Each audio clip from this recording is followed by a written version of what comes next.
পুনর্জন্ম। মুক্ত বিহঙ্গের সুখের ঠিকানা।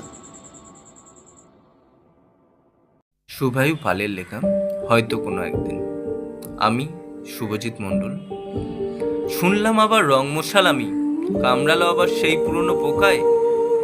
আবার করছে না ইচ্ছে ঘুমোতে এই রাতে, আর করছে না ইচ্ছে যেতে অফিসকাল। থাকছে আর করছে না ইচ্ছে এই আইটিতে, থাকতে আর ইচ্ছে না করছে এই আইটিতে।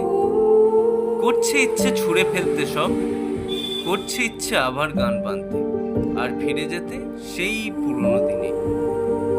করছে ইচ্ছে লিখতে আবার সেই কবিতা এই রাত্রে, কিন্তু সে তো আবার আসে না সহজে আমার কাছে। ফিরে যেতে ইচ্ছে করছে আমার শহরের বুকে, যেখানে আজও বেঁচে আছে স্বপ্ন খোলা আকাশের নিচে। কিন্তু ভয় হয়, হলো অনেক কাল আমি ছেড়েছি এসব, পাছে যদি আবার খুঁজে না পাই, যদি হতে না পারি সফল আর ভেঙে যায় স্বপ্নগুলো, তখন মিছে আবার কাঁদবো না তো। হয়তো কোনো একদিন মুছে যাবে সব ভয় ডর, হয়তো কোনো দিন ভেঙে সেই শঙ্কার পাহাড়, আমি টপকে যাব সব আংশকার পাঁচিল, আবার ফিরে যাব আমার কাছে। হয়তো একদিন, হয়তো কোনো একদিন হবে সব সত্য, হয়তো কোনো একদিন, হয়তো কোনো একদিন।